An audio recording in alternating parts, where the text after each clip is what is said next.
जिला मधुबनी बिहार से हम बजै छियौ हे बिना वाली जिला मधुबनी बिहार से। अभी आप सुन रहे हैं विद्या म्यूजिक की प्रस्तुति।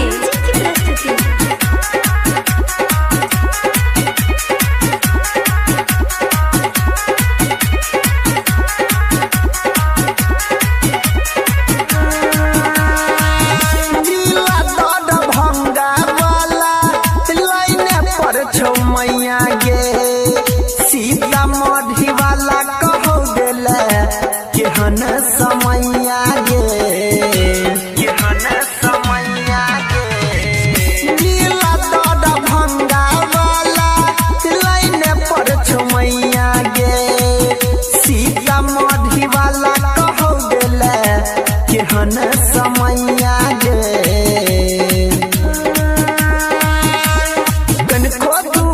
समस्तीपुर छौमा भावुक भेलौ या व्यवहार से। हेलो कौन हम बजै छियौ हे बिना वाली जिला मधुबनी बिहार से। हम बजै छियौ हे बिना वाली जिला मधुबनी बिहार से। विद्या म्यूजिक की प्रस्तुति।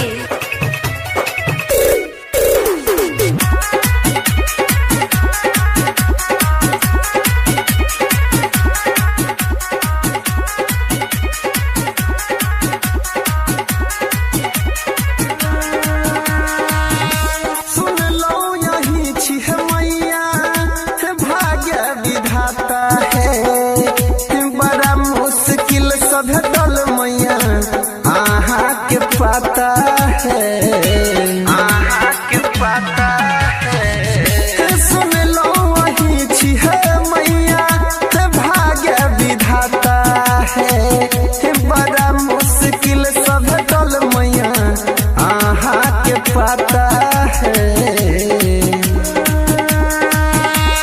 कृपा करू मैं हे जग जननी मारल छी विपत के मार से।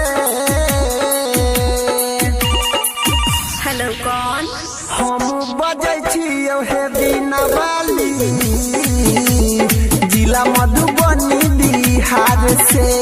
हम बजै छियौ हे बिना वाली जिला मधुबनी बिहार से।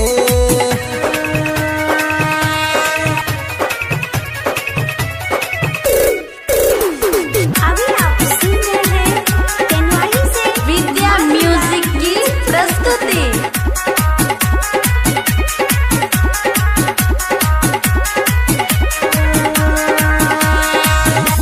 गीत संगीत के ज्ञान दिया है मैया यही कहा दिशा तो सुर के रचैया सुर के रचैया। गीत संगीत के ज्ञान दिया है मैया यही कहा दिशा तो सुर के रचैया। गायक अनिल रमेश कहैया आगू बढ़ब यही के प्यार से। हेलो कौन हम बजै छियौ हे बिना वाली जिला मधुबनी बिहार से।